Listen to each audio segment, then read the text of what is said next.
PG welcome see you in PG point. So देखिए, आज हम लोग पढ़ेंगे क्या, अभिप्रेरणा मोटिवेशन। आप तो सोच रहे हैं अरे मैम ये तो बहुत नॉर्मल सा टॉपिक है, इसको आप क्यों पढ़ा के लिए आए, ये तो हम लोग खुद से पढ़ लेते हैं। तो अभी आपको समझ में आएगा कि यहाँ पे मोटिवेशन वाली बातें नहीं बतानी है आपको। मोटिवेशन का बच्चों के ऊपर क्या असर पड़ता है, हमारे जीवन में क्या इसके लाभ हैं, क्या हानि है, सब चीज़ें अब आपको पढ़नी होंगी, ठीक है। और अपनी क्लास की पीडीएफ के लिए आप अपने टेलीग्राम चैनल से ज्वाइन कर सकते हैं। टेलीग्राम चैनल का लिंक आपको डिस्क्रिप्शन बॉक्स, कमेंट सेक्शन, हर जगह पे मिल जाएगा। सो वहां से आप पीडीएफ ले लीजिएगा। पीडीएफ से आपका क्या होगा, आप खुद से रिवाइज भी कर सकते हैं। साथ में if you want you can make also notes from here. Okay, so आइए शुरू करते हैं। पहले कि आखिर अभिप्रेरणा का मतलब क्या है, क्या चीज़ें हैं, इनको ये शब्द क्यों लाया गया, भाई मोटिवेशन की ज़रूरत क्या पड़ी, और बाकी सब चीज़ें भी हम लोग पढ़ेंगे। तो देखिए, व्यक्ति कुछ व्यवहारों को जल्दी तथा सहजता से कर लेता है, भाई कुछ काम को आसानी से कर लेता है। यह मनोवैज्ञानिक के लिए हमेशा एक प्रश्न के रूप में उभर कर सामने आया। मनोवैज्ञानिक ने मूल प्रवृत्ति के आधार पर व्यक्ति के व्यवहार को स्पष्ट करने का प्रयास किया, लेकिन आधुनिक मनोवैज्ञानिक मूल प्रवृत्तियों को व्यवहार का कारण नहीं मानते। उनके अनुसार यह मूल प्रवृत्तियां किसी भी जाति विशेष के सभी सदस्यों में विद्यमान रहती है तथा उस जाति विशेष के सदस्यों से वंशानुक्रम द्वारा प्राप्त करते हैं। आधुनिक मनोवैज्ञानिक के अनुसार व्यक्ति के व्यवहार को संचालित तथा निर्देशित करने में अभिप्रेरणा का बहुत महत्व है। प्राणियों के द्वारा किए जाने वाले व्यवहारों को समझने तथा जानने की प्रक्रिया में अभिप्रेरणा का ज्ञान सहायक हो सकता है। यही कारण है कि प्राणियों को व्यवहार को समझने के लिए अभिप्रेरणा के प्रत्यय को समझना बहुत। देखिए, बहुत दिन से आपको एक कंफ्यूजन थी ना कि क्या मैम सीएसजेएमयू के अनुसार मार्केट्स में नए सिलेबस के सेमेस्टर प्रणाली के अनुसार बुक्स अवेलेबल है। जी हाँ, आपके रिवाइज्ड सिलेबस के अनुसार बुक्स मार्केट्स में बीएड की अवेलेबल है। आपका अपना पब्लिकेशन SVPM यानी कि श्री विनोद पुस्तक मंदिर के नाम से ये जो आपका पब्लिकेशन है, तो इसमें आपको हम दिखाएंगे आज पेपर 1 की ये जो बुक है, शिक्षा के दार्शनिक परिप्रेक्ष्य। तो फॉर्मेट क्या रहने वाला है, क्या रहने वाला है, इनका इंडेक्स, सब कुछ जानेंगे। तो देखिए, गुरुशरण दास त्यागी जी, डॉक्टर बीबी सिंह जी राइटर हैं, और सिलेबस के अनुसार यदि बात की जाए तो सिलेबस इन्होंने पहले अपनी पुस्तक में अंग्रेजी के पॉइंट्स में दे रखा है, और जैसा कि आपको पता है कि जो उसके बाद में सिलेबस इन्होंने हिंदी में दे रखा है। हिंदी में जो दे रखा है सिलेबस, उसमें क्या हुआ है, जो हेडिंग्स हैं आपकी वो अंग्रेजी में भी दे रखी हैं, ठीक है। सो जैसा कि आपको पता है कि इस बार आपके न्यू सिलेबस में क्या ऐड हुआ है, तो गिज्जू भाई के विषय में ऐड हुआ है ना, तो इन्होंने देखिए वो सारे टॉपिक्स यहाँ पे कवर किए हैं। ये सब चीजें आपको बता दें, न्यू सिलेबस के अकॉर्डिंग ये बुक्स डिजाइन की गई है। यूनिट 1 में जब आप चैप्टर 1 ओपन करेंगे तो देखेंगे कि वहाँ पे जो भी चीजें पढ़ाई जाएंगी, उसमें जो मेन टर्म होते हैं, जैसे जैविक का बायोलॉजिकल, इन्होंने इंग्लिश में भी ट्रांसलेशन दे रखा है। साथ में मेन बात जो सबसे बढ़िया रहे इस बुक की, वो ये है कि इसमें आपको दीर्घ उत्तरीय प्रश्न भी कराए जाएंगे, लघु उत्तरीय के भी क्वेश्चन आंसर के क्वेश्चन मिल जाएंगे इंपॉर्टेंट, और बहुविकल्पीय भी मिल जाएंगे, जो बहुत बड़ा क्वेश्चन था ना, तो आपकी सब कुछ प्रैक्टिस हो सकती है इससे। आप चाहें तो परचेज कर सकते हैं, ठीक है। सो आइए बढ़ते हैं अपने नेक्स्ट पॉइंट की तरफ। बहुत आवश्यक है। अब अभिप्रेरणा का प्रत्यय क्या है, यानी कि मोटिवेशन का कॉन्सेप्ट क्या है, ये पढ़ेंगे हम लोग कि अभिप्रेरणा एक परिकल्पना, यानी कि जो आपका मोटिवेशन है एज एन हाइपोथेसिस के रूप में पढ़ना है आपको। देखिए, अगर चैनल पढ़ना है तो आपको बता दें एक बात और, कि आपके पेपर 1 की 80 मार्क्स की क्लासेस 28 वीडियोस के साथ, यानी 28 क्लासेस के साथ कंप्लीट हो चुकी है। पेपर 2 की क्लास आपकी सुबह मॉर्निंग में 10 बजे, और एक ये पेपर 3 की क्लास आपकी इवनिंग में शाम 5 बजे चल रही है। आज आपकी ये यूनिट, इस यूनिट का लास्ट चैप्टर है। कल से आपकी नेक्स्ट न्यू यूनिट शुरू हो जाएगी, ठीक है। सो बिल्कुल घबराने की जरूरत नहीं, बस आप पढ़ते रहिए। आपका सिलेबस कंप्लीट कराने की जिम्मेदारी जिस तरीके से ली है मैंने, तो अगर बीच में बाधाएं नहीं आई तो पूरा कोर्स आपका कंप्लीट करवा देंगे, ठीक है। सो आइए देखिए, अभिप्रेरणा एक परिकल्पना के रूप में इस पर आधारित प्रक्रिया है जो प्राणी के व्यवहार से संबंध रखती है। जो मानव है, जो ह्यूमन बींग्स है, जो बच्चा बूढ़ा है, कोई भी है, तो ये क्या है, नेचर के से रिलेट करती है। आपके अभिप्रेरणा शब्द शिक्षा मनोविज्ञान के क्षेत्र में एक महत्वपूर्ण संप्रत्यय, यानी एक बहुत इंपॉर्टेंट पार्ट है शिक्षा मनोविज्ञान का, और इस शब्द को प्राणी के सभी प्रकार के अभिप्रेरणात्मक क्रियाओं को इंगित करने के लिए प्रयोग किया जाता है। व्यवहार को सक्रिय रूप से निर्देशित करने के लिए कुछ कारकों की आवश्यकता होती है, जिन्हें अभिप्रेरणात्मक कारक कहते हैं। व्यक्ति का व्यवहार कुछ कारकों के द्वारा ही पथ प्रदर्शित तथा निर्देशित होता है। फिर देखिए, अभिप्रेरणा प्राणी की अनुक्रिया की ओज, यानी ओज को बढ़ाती घटाती है। ओज से तात्पर्य यहाँ प्रयास से है, किससे, एफर्ट से। देखिए, उदाहरण के लिए एक ऐसे समझ लो कि कोई, मान लो एक आदमी है, यहाँ पे जो उन्होंने उदाहरण यूज किया है वो क्या, कि भूखा है, वो खाने की तलाश कर रहा है ना, या कोई और प्रयास कर रहा है, ठीक है। कोई बराबर उसके कार्यों का पथ प्रदर्शन कर रहा है तथा उसकी सफलता या असफलता के अनुरूप उसके व्यवहार में सुधार कर रहा है, तो इन तत्वों को हम अभिप्रेरक मानेंगे, मोटिव्स मानेंगे, ठीक है। इस प्रकार ये अभिप्रेरक ही वास्तव में आंतरिक शक्ति होती है जो व्यक्ति को किसी विशेष प्रकार के कार्य को करने के लिए प्रेरित करती है। अभिप्रेरक का प्रत्यक्ष निरीक्षण काम ही संभव हो पाता है, निरीक्षण कम ही संभव हो पाता है। यह एक प्रकार की अदृश्य शक्ति होती है जिसको देखा नहीं जा सकता है, लेकिन इसका प्रभाव एक निरीक्षण किया जा सकता है। देखो बात ये क्या कहना चाहते हैं मैं आपको बताती हूँ।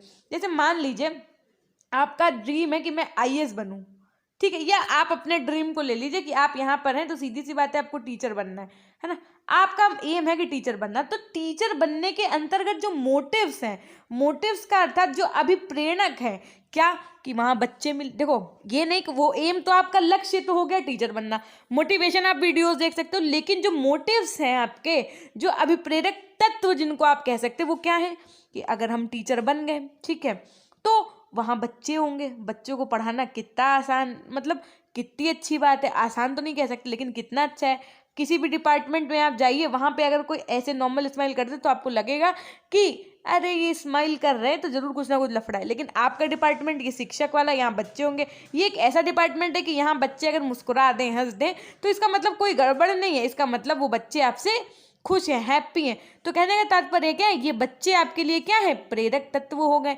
और अगर बात करें तो बढ़िया से आपके लिए देखो जीवन में मोटिवेशन क्या कह सकते हैं, मनी भी हो सकता है कि अगर हम ये जॉब करेंगे तो हमको मनी मिलेगी, हम है ना, हम ये कर सकते हैं, फिर आगे वो पढ़ाई कर सकते हैं, या अपने बेबी पे खर्च कर सकते हैं, या अपने मम्मा पापा को मतलब मोटिवेशन मिले। तो ये जो सब चीज़ें हैं ये क्या है, अभिप्रेरक तत्व हैं। फिर देखिए अभिप्रेरणा का अर्थ और परिभाषा है। अर्थ तो सबको पता है कि जो आपका अंग्रेजी शब्द है उसको मोटिवेशन कहते हैं, और इस शब्द की उत्पत्ति किस भाषा से हुई, तो लैटिन भाषा से हुई है। किस शब्द से हुई है, तो मोटम शब्द से हुई है। मोटम शब्द का अर्थ क्या होता है, मूव या मोटर तथा मोशन या गति से लगाया जाता है। सामान्य अर्थ में प्रेरणा से तात्पर्य उस अवस्था से होता है जो व्यक्ति को कार्य करने के लिए प्रेरित करती है। जैसे मैंने कहा कि आपको टीचर बनना है, आपको इस कक्षा में जब आपस में बात करनी है तो सर और मैम करके करनी है, ठीक है, तो आपको लगा कि वाह अभी सुनने में कितना अच्छा लग रहा है, सब बच्चे कह रहे हैं राहुल सर, नेहा मैम, है ना, तो कितना प्यारा लग रहा है। और सोचो जब रियल में मुझे ऐसे जब मैं स्कूल में होंगी, अभी तो मैं अपने घर पे हूँ तो लोग मुझे कह रहे तो कितना प्यारी फीलिंग आ रही है, तो जब मैं स्कूल में होऊंगा या होंगी तो मुझे कितना अच्छा लगेगा जब मुझे कोई सर और मैम कह के बुलाएगा। तो ये क्या हुआ, ये आपके लिए मोटिवेशन हुआ अपने बीएड में अच्छे मार्क्स लाने का। अब ये क्यों भाई, ये सर और मैम तो लोग तभी बुलाएंगे ना इस तरीके से आपको स्कूल में जब आपकी जॉब लगेगी, जब आप अच्छे से पढ़ के टेट सीटेट क्लियर करके आराम से एक टीचर बन जाएंगे। दूसरे शब्दों में अभिप्रेरणा से तात्पर्य उस प्रेरक यानी उस मोटिव से होता है जो व्यक्ति को खास लक्ष्य के प्रति व्यवहार करने को उत्प्रेरित करता है। अभिप्रेरणा से तात्पर्य आंतरिक शक्ति से है जो व्यक्ति को उत्तेजित करती है तथा इसे देखा नहीं जा सकता है। मतलब जो मोटिवेशन है आपकी ये इनर पावर होती है। मतलब ये ऐसा नहीं है कि बाजार में मिल रही है तो खरीद लाएं, या दिख रही है कि भाई अच्छा उनकी आंतरिक शक्ति दिख रही है चुरा लें, ये नहीं होता है। ये व्यक्ति के अंदर से जागृत होती है ना, और ये व्यक्ति को उत्तेजित करती है, अर्थात आपको काम करने के लिए प्रेरित करेगी तथा इसे देखा नहीं जा सकता। इस पर आधारित व्यवहार को देख कर केवल इसका अनुमान लगाया जा सकता है। जैसे मैंने आपको कोई वीडियो दिखाया, आपके अंदर एकदम बढ़िया से उत्तेजना जागृत हुई कि मैम अब से हम भी पढ़ना शुरू करेंगे, और पहली ही वैकेंसी के अंतर्गत आपको बता रहे हैं ये मेरा प्रण है कि हम जो है जॉब लेकर के दिखा देंगे। तो क्या है, ये मैंने आपको उत्तेजित कर दिया। तो जब आप उत्तेजित हो गए तो आपने ऐसे डिसीजंस लिए, और जब आपको लगा कि नहीं जब तो इसके लिए पढ़ाई भी करनी पड़ेगी, तो जो आपने पढ़ाई की, तो ये आपके हम व्यवहार को देख करके इसका अनुमान लगा सकते हैं कि आपका मोटिवेशन है कि नहीं है, कि क्या है सब चीज़ें, ठीक। तो क्रैच एवं क्रंचफील्ड ने के अनुसार प्रेरणा का प्रश्न क्यों का प्रश्न है। मतलब अगर हमने आपको एक दिन बताया भी था, अगर आप अपनी लाइफ में वाई को अपने साथ रखेंगे, आप अगर आज की भी कक्षा में हैं तो आप एक बार अपने से पूछिए कि मैं यहाँ क्यों हूँ, वाई। अगर आप बीएड कर रहे हैं तो आप अपने आप से फिर से पूछिए एक बार वाई। मैं अगर जैसे मान लो आपको कोई काम करने में मन नहीं लग रहा है, ठीक, ना पढ़ने में ना कुछ करने में, आपको लग रहा है जीवन बेकार है, सब कुछ जीवन में यही सब नहीं है, सब मेरी लाइफ में पूरे ब्लंडर्स चल रहे हैं, मैं क्या करूं, मैं बहुत परेशान हूं, है ना, मेरे साथ कोई नहीं, दुनिया की चीज़ें सारी ब्ला ब्ला ब्ला। तो आप अपने आप से पूछो मेरा लक्ष्य क्या है, वाई, कि मैं ये क्यों कर रहा हूँ, मैं ये क्यों सोच रहा हूँ, मैं क्यों नहीं पढ़ रहा हूँ। जब आपको कोई ठोस वजह मिले तो इट्स वेल एंड गुड, अगर ना मिले तो आप अपनी पढ़ाई की तरफ आइए, अपने लक्ष्य की ओर मुड़िए, और फिर सोचिए कि मैं यहाँ क्यों आया हूँ, मैं यहाँ बीएड क्यों कर रहा हूँ, मैं ये क्लासेस क्यों देख रहा हूँ। तो जिस दिन आपको ये क्यों का जवाब मिल गया, समझ लीजिएगा कि आप अपने लाइफ में अग्रसर हैं। तो जो क्रचफील्ड ने कहा, क्रचफील्ड ने कहा, वो यही कहा कि प्रेरणा का प्रश्न क्रियाओं का प्रश्न है, अर्थात हम खाना क्यों खाते हैं, भूख क्यों लगती है, काम क्यों करते हैं, इस प्रकार के प्रश्नों का संबंध किससे, मोटिवेशन से। तो व्यक्ति के जीवन में प्रेरणा का बहुत महत्व है। अब प्रेरणा, वो आप प्रेरणा एक लड़की ना समझ लीजिएगा। अच्छा, प्रेरणा से याद आया, पता है अगर आपको मैं बताऊं कि प्रेरणा नाम से देखिएगा एक चैनल है, ठीक है, वो one of my favourite motivator है, मैं उनको हमेशा फॉलो करती हूँ। ये मान के चलिए उनका कोई वीडियो आता है तो मैं ज़रूर देखती हूँ। और ये जो अपनों के लिए लाइन है ना, वो एक्चुअल में वहीं से सीखी भी है, कह सकते हैं, थोड़ा थोड़ा मेरी भी है, थोड़ा थोड़ा उनसे भी सीखी है। देखिएगा ज़रूर, सच में बहुत अच्छा है उनका सीन, है ना। अगर देखिएगा, बताइएगा, अगर अच्छा लगे तो मेरे कमेंट्स में आकर के बताइएगा कि हाँ मैम देखा था, बहुत अच्छा लगा। ठीक, अब देखो, यह बालक के व्यक्तित्व के संपूर्ण विकास और सफलता प्राप्त करने में महत्वपूर्ण साधन है। बालक या व्यक्ति द्वारा किए गए सभी कार्यों में आंतरिक व बाह्य कारक उत्तरदायी होते हैं। इन कारकों को उद्दीपन कहा जाता है एवं इस प्रेरक के अभाव में बालक में रुचि तथा गति पैदा होने का संभव है। इस प्रकार अभिप्रेरणा वह शक्ति है जो व्यक्ति को विशिष्ट व्यवहार करने की प्रेरणा देती है। बेरोन बर्न तथा कैंटोविस के अनुसार क्या कहा गया, भाई अभी हम लोग क्या पढ़ रहे हैं, अभिप्रेरणा पढ़ रहे हैं ना, तो ये अलग अलग मनोवैज्ञानिक के अनुसार अभिप्रेरणा की ही परिभाषाएं हम लोग पढ़ रहे हैं। तो इनके अनुसार बताया गया कि मनोविज्ञान में हम लोग अभिप्रेरणा को एक काल्पनिक आंतरिक प्रक्रिया के रूप में परिभाषित करते हैं जो व्यवहार करने के लिए शक्ति प्रदान करता है तथा एक खास उद्देश्य की ओर व्यवहार को ले जाता है। फिर देखिए, ब्लेयर, जीन, जोन्स व सिम्पसन के अनुसार क्या बताया गया कि अभिप्रेरणा एक प्रक्रिया है जिसमें सीखने वाले की आंतरिक शक्तियां या आवश्यकताएं उसके वातावरण में विभिन्न लक्ष्य पदार्थों की ओर निर्देशित होती हैं। फिर यदि बात करें तो लेफ्टन जी ने क्या बताया कि अभिप्रेरणा प्राणी के भीतर एक ऐसी सामान्य अवस्था है जो लक्ष्य निर्देशित व्यवहार उत्पन्न करती है और क्या करती है, तो प्राणों आवश्यकताओं एवं इच्छाओं से उत्पन्न यह कल्पित अवस्था होती है। कल्पित अवस्था होती है। अगर आप अपने एम को कल्पना कर पा रहे हैं कि हाँ हम एक एजुकेटर बन गए हैं या हम एक एजुकेटर हैं, आप अपने आप को उस स्तर में देख पा रहे हैं, तो इट मीन्स कि आप पूरी तरीके से मोटिवेटेड हैं और उस एम को पाने के लिए, अपने डिज़ायर को पूरा करने के लिए आपका जो मन होगा आप वो कर सकते हैं। ठीक, फिर देखिए, तो उसके बाद में मैकडोनल्ड के अनुसार क्या कहा गया, क्या कि अभिप्रेरणा व्यक्ति के अंदर ऊर्जा परिवर्तन है जो भावात्मक जागृति तथा पूर्व अपेक्षित उद्देश्य अनुक्रियाओं से निर्धारित होता है। गुड के अनुसार क्या कहा गया कि अभिप्रेरणा क्रिया को प्रारंभ करने, जारी रखने तथा नियंत्रित रखने की प्रक्रिया है। ये तो बहुत अल्टीमेट डेफिनेशन है, अगर मान के चलो तो यही रियलिटी है। क्या देखो, सबने अपने अपने परिप्रेक्ष्य में कहा है, अब आपके अनुसार भी कुछ होगी मोटिवेशन की डेफिनेशन, है ना। कहने का तात्पर्य ये है कि किसी भी एक चीज को अलग अलग मनोवैज्ञानिक के द्वारा तो आपको पढ़ना ही पड़ेगा। अब जरा इनकी डेफिनेशन पे विचार विमर्श करो और बताओ इन्होंने सबसे बढ़िया से कहा है चीजों को कि नहीं। क्या कि अभिप्रेरणा क्रिया को प्रारंभ करने, जैसे मान लो एक उदाहरण लो, आप लगातार 3-4 दिन से सोच रहे हो कि यार कुछ पढ़ना नया शुरू कर दें, अगले बार तो टेट सीटेट भी देना है ना, तो क्या करें, आज ही से पढ़ना शुरू कर दें।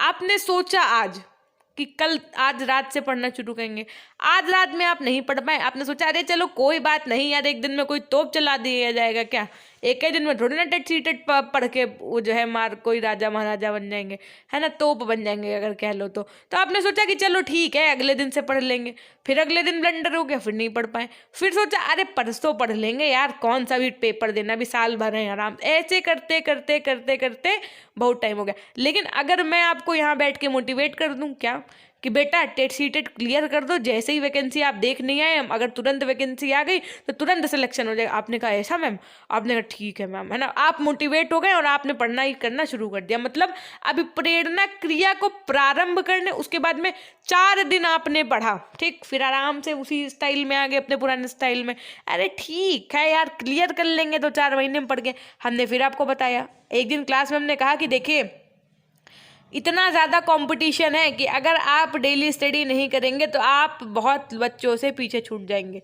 आपने कहा अरे ऐसा, फिर आपने अपनी स्टडी को कंटिन्यू रखना शुरू कर दिया, जो बीच में ब्रेक ले रहे थे वो नहीं लिए।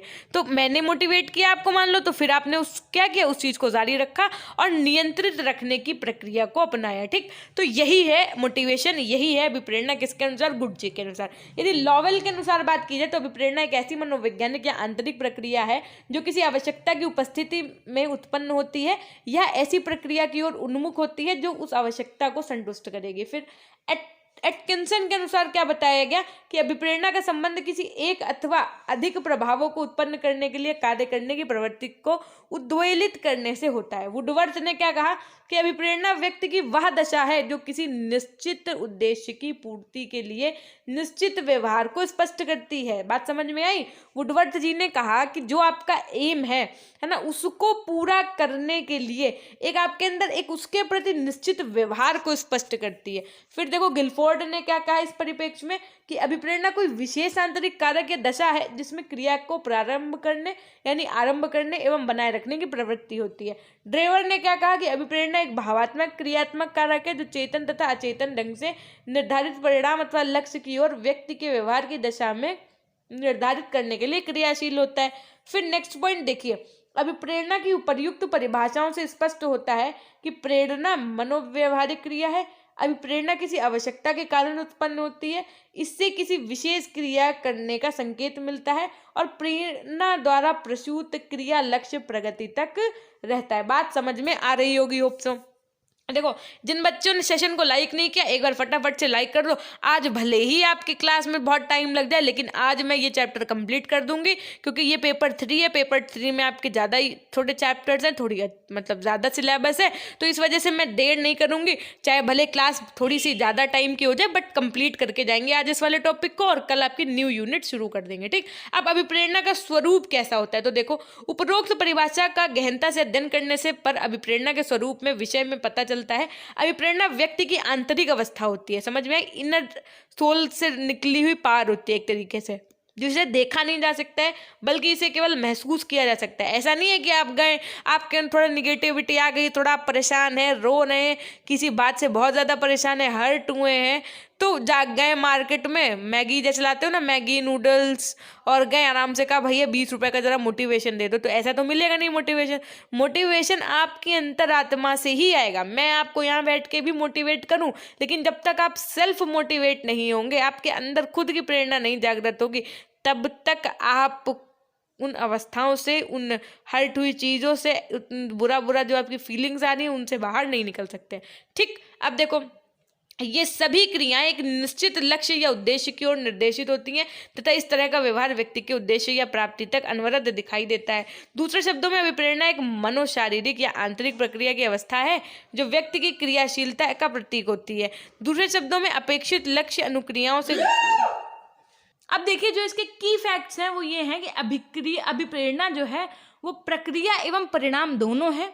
अभिप्रेरणा का जन्म किसी ना किसी आवश्यकता से ही होता है, यानी कि ऐसे नहीं कि आपके अंदर मोटिवेशन अपने आप आ रहा है।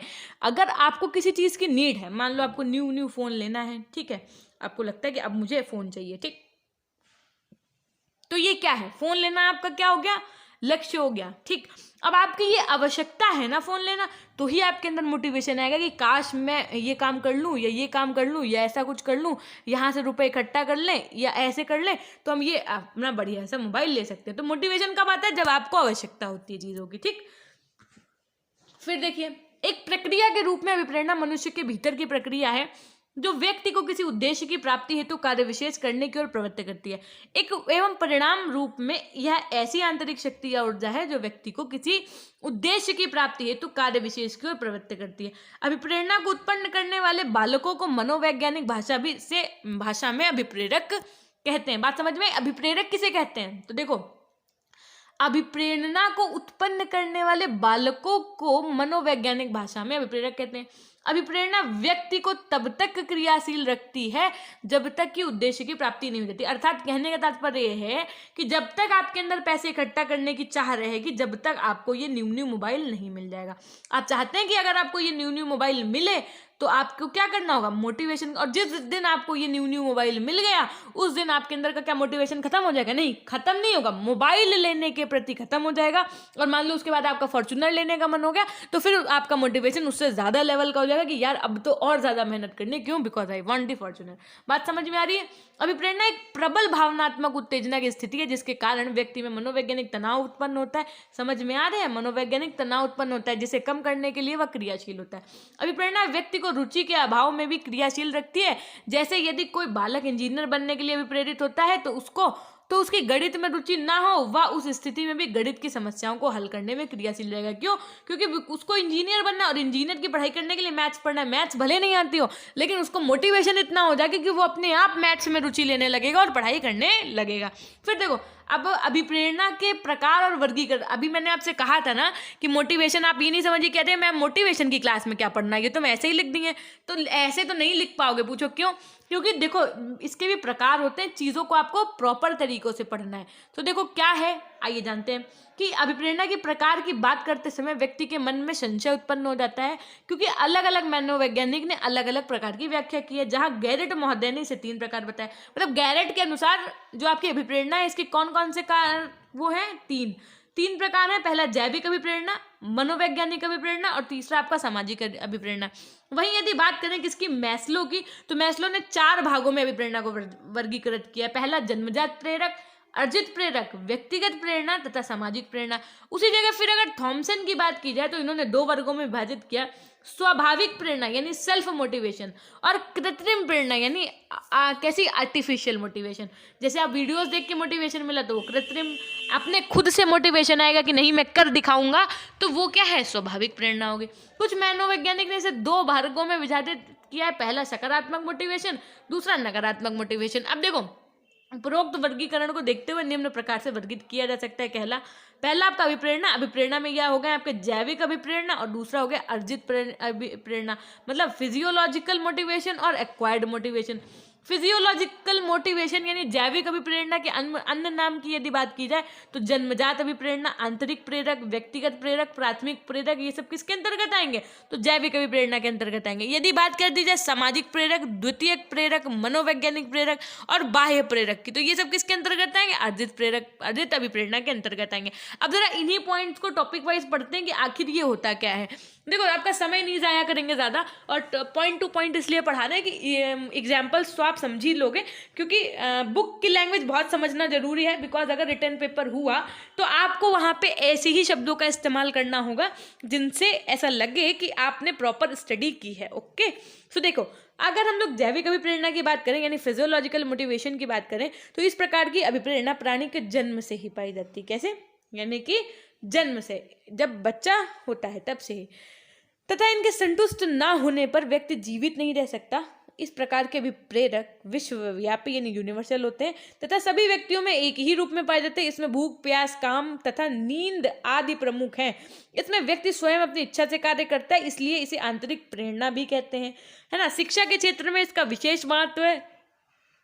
इन अभिप्रेरकों की एक विशेषता ये भी होती है कि इनमें व्यक्ति के शरीर में संतुलन बनाए रखने का गुण होता है। इन अभिप्रेरकों का महत्व अध्यापन के समय शिक्षकों के लिए बहुत महत्व होता है।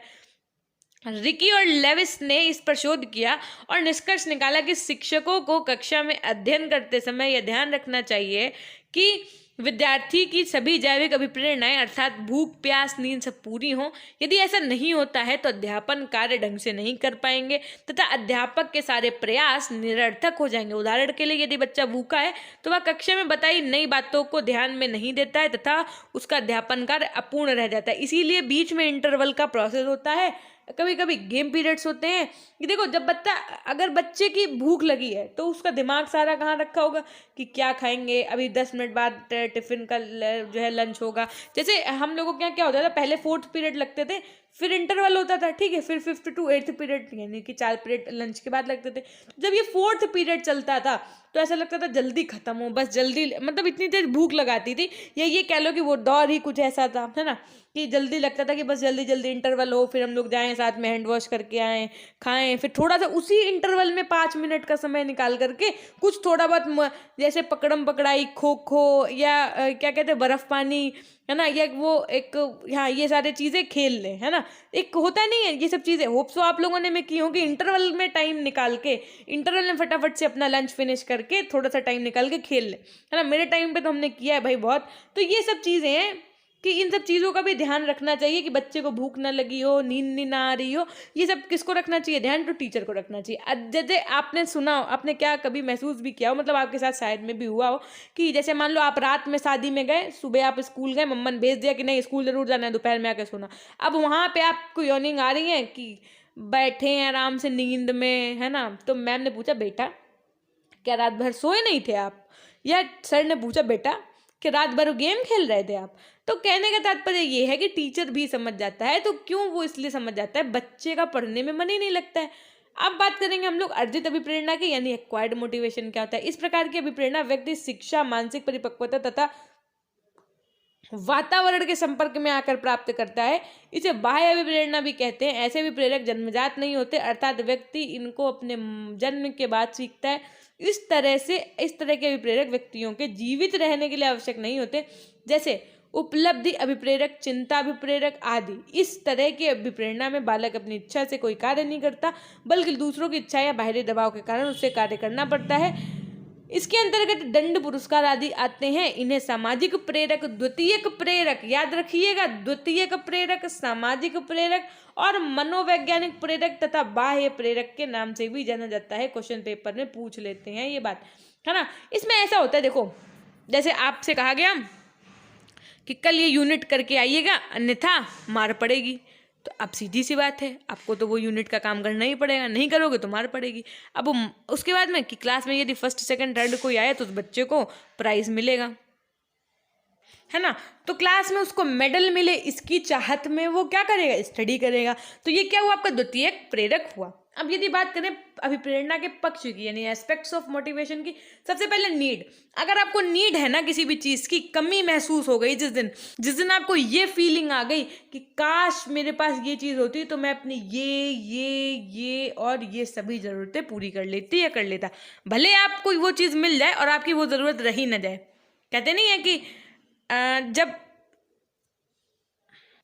वो एक लाइन बहुत इमोशनल बोलते हैं ना, क्या बोलते हैं कि शौक तो पापा के पैसों से पूरे होते थे, अपने पैसे तो सिर्फ ज़रूरतें पूरी होती हैं।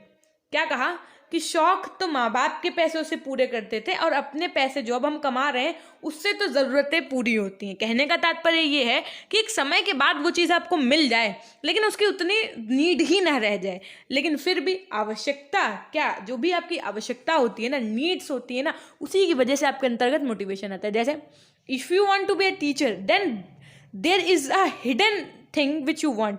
कहने का तात्पर्य ये है कि आपके अंदर भी आता होगा ना कि काश मैं शिक्षक या शिक्षिका हो जाऊं तो मैं ये कर सकता हूँ, मैं ये कर सकती हूँ, या मैं ये सब चीज़ें जो जिनका मुझे आज सामना करना पड़ रहा है, कुछ सुनना पड़ रहा है कि तुमने अपने जीवन में क्या किया, या समथिंग ऐसी वैसी बातें जो सबके साथ होती हैं, आम बातें हैं, है ना। तो उन सब के लिए आपको क्या चाहिए, जॉब चाहिए, यानी कि आपकी क्या है, ये नीड बन चुकी है अब एक। ठीक, जरा पढ़ लेते हैं एक बार बुक के अनुसार कि क्या कहा गया है। So let me first change of my colour of my pen. देखो, प्रत्येक प्राणी के अंतर्गत कुछ शारीरिक तथा मनोवैज्ञानिक आवश्यकताएं होती हैं। किसी भी चीज की कमी या अति की अवस्था को हम आवश्यकता कहते हैं। मनोवैज्ञानिक ने कहा कि अभिप्रेरणा की उत्पत्ति आवश्यकता से होती है। यह एक प्रकार का तनाव है, क्योंकि जब किसी वस्तु की कमी होती है तो उस कमी से शरीर में तनाव उत्पन्न होता है तथा इस तनाव को कम करने के लिए व्यक्ति क्रियाशील होते हैं तथा व्यक्ति सभी तरह के तनाव को सहन करते हुए अपनी आवश्यकता की पूर्ति करता है। यह आवश्यकताएं दो प्रकार की होती है, पहला जैविक, दूसरा मनोसामाजिक।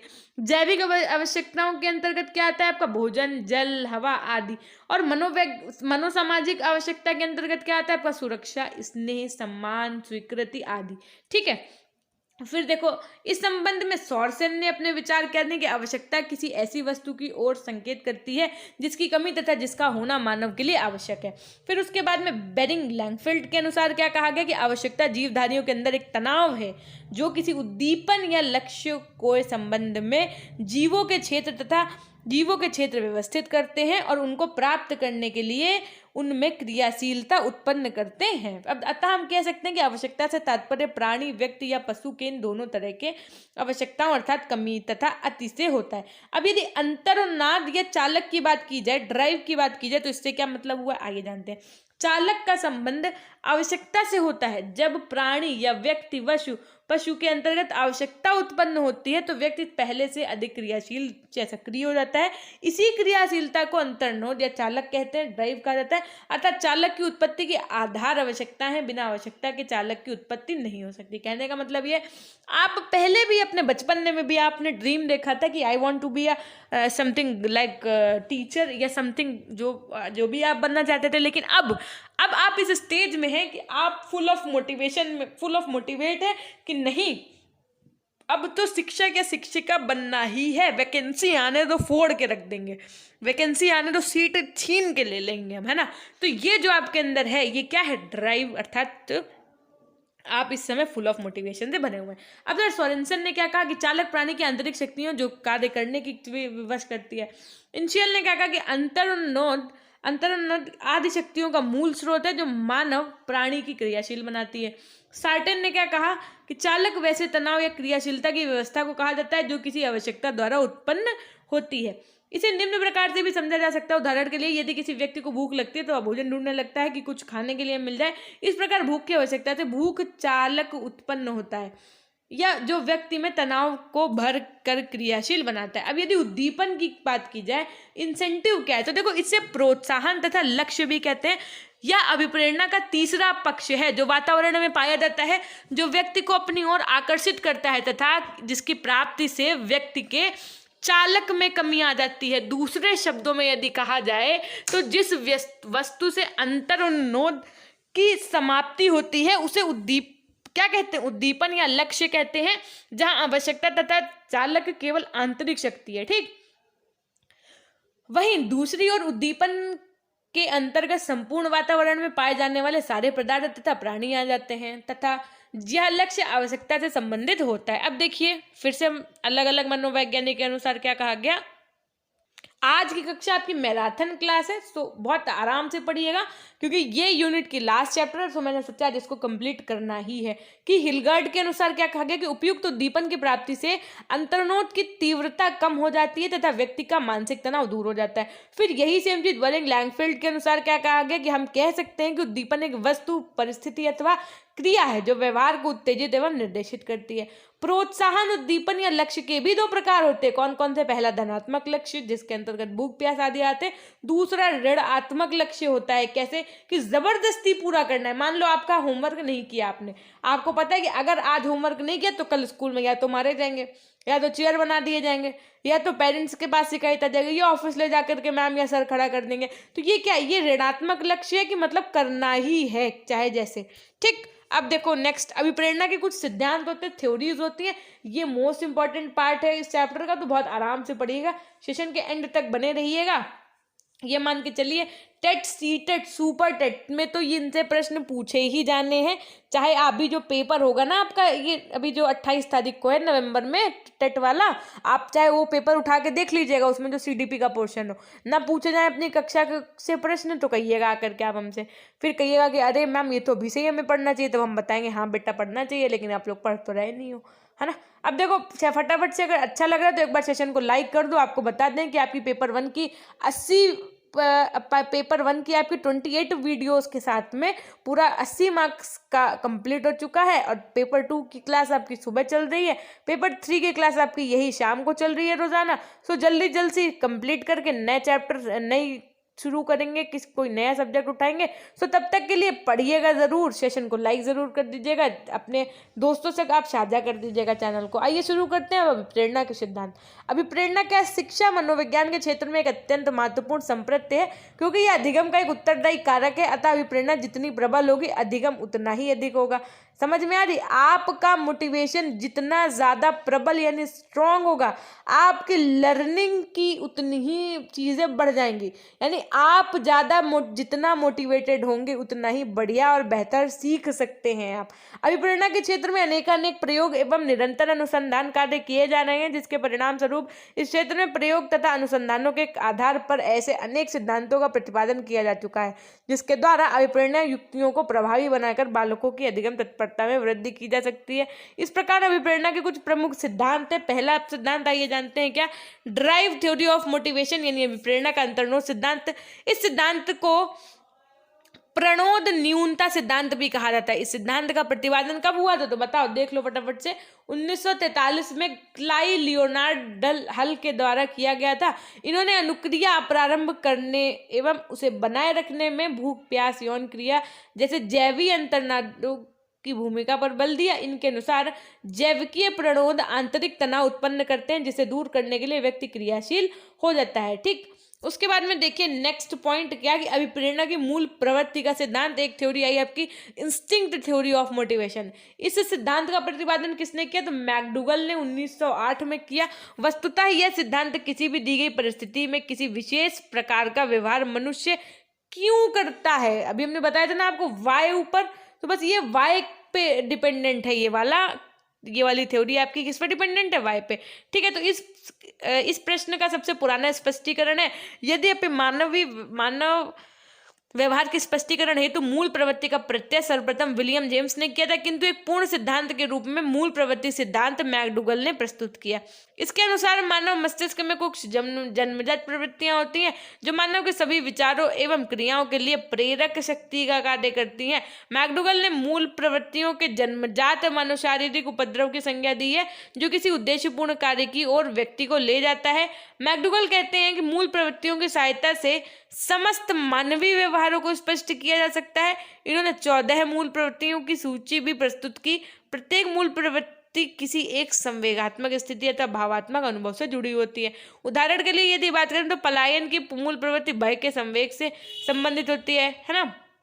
इन समस्त मूल प्रवृत्तियों में उनसे संबंधित संवेगों को सारणी में प्रस्तुत किया गया है। कैसे कि मैकडूगल के अनुसार समस्त व्यवहार अनिवार्यता मूल प्रवृत्त्यात्मक होते हैं, जो संज्ञान यानी जानना, महसूस करना, ठीक के नामक व्यवहार के तीनों पक्ष का अनुसरण करके संपादित किए जाते हैं।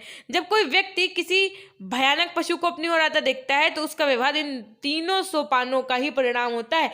सर्वप्रथम वह उस पशु को अपनी तरफ आता देखता है, फिर उसे डर लगता है और फिर वह उससे दूर भागता है। इस प्रकार इन्होंने मानव व्यवहार को मूल प्रवृत्तियों को निर्देशित होने वाले मूल प्रवृत्त्यात्मक व्यवहार के रूप में स्पष्ट करने का प्रयास किया है। कैसे, तो आइए जानते हैं। देखिए, अब देखिए जरा मूल प्रवृत्ति सिद्धांत की आलोचना यानी क्रिटिसिज्म ऑफ इंस्टिंक्ट थ्योरी की यदि बात की जाए तो इसके क्या क्रिटिसिज्म हुए, आइए जानते हैं। कि मूल प्रवृत्ति का सिद्धांत प्रारंभ में बहुत प्रचलित हुआ, किंतु व्यवहारवादियों ने इसका प्रबल विरोध किया तथा इसकी कटु आलोचना भी की। कैसे कि वस्तुतः व्यवहारवादियों ने यह सिद्ध कर दिया कि सभी मानव व्यवहारों को मूल प्रवृत्त्यात्मक मान नहीं माना जा सकता है, क्योंकि मानव अपने अनेक व्यवहारों को अपने वातावरण से प्रतिक्रिया करके सीखता व अर्जित करता है। फिर देखो कि वैयक्तिक भिन्नता के अस्तित्व से भी मानव व्यवहार के पूर्ण रूपेण मूल प्रवृत्त्यात्मक होने की मान्यता का खंडन किया गया है एवं कहा गया है कि यदि मानव व्यवहार की मूल प्रवृत्त्यात्मक ही होता तो सभी व्यक्तियों का एक जैसा होना चाहिए था। और इन आलोचनाओं के बावजूद भी इस सिद्धांत का महत्व पूर्ण रूपेण समाप्त नहीं हुआ। अभी भी इसे मानव व्यवहार को स्पष्ट करने की दृष्टि से एक महत्वपूर्ण सिद्धांत माना जाता है। ठीक है, अब जरा जो ये अभिप्रेरणा का विश्लेषणात्मक सिद्धांत है इसको हम लोग पढ़ेंगे कल की कक्षा में, और इस क्लास की पीडीएफ भी आपको मिलेगी कल। क्यों? क्योंकि यहाँ से हम लोग पढ़ना शुरू करेंगे ना कल, और फिर जब हम देखो यहाँ से कल हम लोग ये सारा टॉपिक इतना पूरा ये कंप्लीट कर देंगे, और उसके बाद में फिर हम आपको इसकी क्या दे देंगे, पीडीएफ। फिलहाल अभी बहुत सारा पढ़ना है आपको, 1-2 क्लासेस करके इसको कंप्लीट कर देंगे। ठीक, और आप हमारे टेलीग्राम चैनल से जुड़ सकते हैं। टेलीग्राम चैनल का लिंक आपको डिस्क्रिप्शन बॉक्स या कमेंट सेक्शन में मिल जाएगा, तो वहां से आप ये चैनल हमारा ज्वाइन कर सकते हैं for getting PDF of the class. Okay, so सुबह कल ना आना भूलिएगा कल की कक्षा में। तब तक के लिए टेक केयर, बाय बाय। सबका ध्यान रखिएगा, अपना भी ध्यान रखिएगा। रोज की तरह फिर से वही कहना चाहेंगे कि हमेशा खुश रहिए, मुस्कुराते रहिए, कभी अपने लिए तो कभी बोलिए फटाफट से आप लोग भी अपनों के लिए। Till then take care, bye bye, meet up with you in next class. Okay.